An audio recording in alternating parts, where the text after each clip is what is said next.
Hello friends, आज हम देखेंगे आईपीसी के अंतर्गत धारा 16 को, जो मानव शरीर प्रभाव डालने वाले अपराधों के विषय में बताता है। जीवन के लिए संकटकारी अपराधों के विषय में, जो जीवन के लिए संकटकारी हो, उन अपराधों के विषय में। आपराधिक मानववध उसे बोलते हैं जिसमें व्यक्ति की मंशा ना हो सामने वाले व्यक्ति को मारने की, फिर भी उससे मृत्यु कारित हो जाए तो उसको आपराधिक मानववध के अंतर्गत अपराधी घोषित किया जाएगा। अपराधी मानववध को हम इस प्रकार समझ सकते हैं कि अगर कोई व्यक्ति शिकार करने जाता है किसी हिरण का, और उससे हिरण का शिकार न होते हुए किसी व्यक्ति का वध हो जाता है जिसे वो नहीं जान पाता, क्योंकि झाड़ियों के पीछे उसे लगता है कि कोई हिरण जा रहा है, लेकिन हिरण न जाते हुए कोई व्यक्ति जा रहा होता है और उसकी तीर लग जाती है, जिससे वो व्यक्ति सामने वाला मर जाता है हिरण की जगह। तो चलाने वाले तीर वाले व्यक्ति को आपराधिक मानववध के अंतर्गत दंडित किया जाएगा। दृष्टांत का एक गड्ढे पर लकड़ियां और घास इस तरह से बिछाता है कि तद द्वारा करित करे, या यह ज्ञान रखते हुए बिछाता है कि संभव है कि तद द्वारा मृत्यु करित हो, यह विश्वास करते हुए कि वह भूमि सुदृढ़ है, उस पर चिल्लाता है, उसमें गिर पड़ता है और मर जाता है। क ने आपराधिक मानववध का अपराध किया है। क्लॉज क यह जानता है कि यह एक झाड़ी के पीछे है। ख यह नहीं जानता कि मृत्यु करने के आशय से, या यह जानते हुए कि उससे यह की मृत्यु करित होना संभाव्य है, ख को उस झाड़ी पर गोली चलाने के लिए उत्प्रेरित करता है। ख गोली चलाता है और यह को मार डालता है। यहाँ यह हो सकता है कि ख किसी भी अपराधी का दोषी न हो, किंतु क ने आपराधिक मानववध का अपराध किया है। सब क्लॉज क एक मुर्गे को मार डालने और उसे चुरा लेने के आश्रय से उस पर गोली चलाकर ख को, जो एक झाड़ी के पीछे है, मार डालता है, किंतु क यह नहीं जानता था कि ख वहाँ है।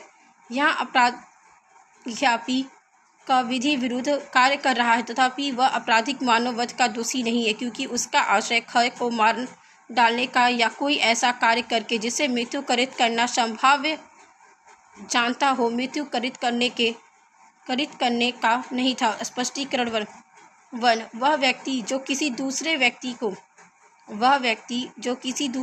को किसी विकार, रोग या अंग स्थैल्य से ग्रस्त है शारीरिक क्षति करता है, वह तद्दत द्वारा उस दूसरे व्यक्ति की मृत्यु त्वरित कर देता है, उसकी मृत्यु करित करता है, यह समझा जाएगा। स्पष्टीकरण 2 जहाँ शारीरिक क्षति से मृत्यु करित की गई हो, वहाँ जिस व्यक्ति ने ऐसी शारीरिक क्षति करित की हो, उसने वह मृत्यु करित की है, यह समझा जाएगा।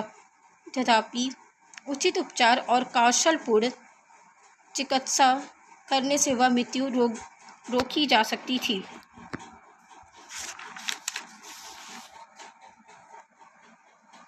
स्पष्टीकरण 3 माँ के गर्भ में स्थित किसी शिशु की मृत्यु करित करना मानववध नहीं है, किंतु किसी जीवित शिशु की मृत्यु करित करना आपराधिक मानववध की कोटि में आ सकेगा, यदि वह शिशु का कोई भाग बाहर निकल आया हो, या भी उस शिशु ने श्वास न ली हो, या वह पूर्णतः उत्पन्न न हुआ हो। टिप्पणी सदोष मानववध की हत्या। अभियुक्त लाठी से लैस होकर मृतक के खेत में प्रवेश किया, मृतक को गालियां दिया, उसके बाद बिना किसी उत्तेजना के लाठियों से हमला किया। उसे रोकने के प्रयास के बावजूद अभियुक्त द्वारा हमला तब तक जारी रखा गया जब तक मृतक गिरकर मर नहीं गया। अभियुक्त के ऐसे व्यवहार से मृत्यु करित करने का आशय प्रकट होता है, अतः अभियुक्त हत्या के लिए दोष सिद्ध किए जाने हेतु दायी है, न कि अंतर्गत धारा 304 भाग 2 दयाल सिंह बनाम उत्तरांचल राज्य AIR 2012 SC। सदोष मानववध एवं उपेक्षा द्वारा मृत्यु में अंतर।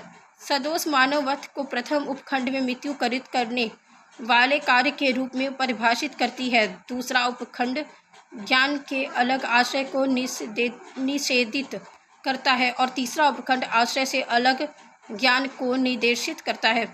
धारा 304 का वशिष्ठ अपराध का वर्णन करती है, जहां उत्तेजनापूर्ण या उपेक्षापूर्ण कार्य से मृत्यु करित की जाती है, जो धारा 299 के अंतर्गत हत्या नहीं होने वाला सदोष मानववध नहीं है। धारा 304 के लागू होने के लिए निम्नलिखित अपेक्षाएं संतुष्ट होनी चाहिए। मृत्यु आवश्यक ही अभियुक्त द्वारा करित होनी चाहिए। मृत्यु उत्तेजनापूर्ण या अपेक्षापूर्ण कार्य से होनी चाहिए।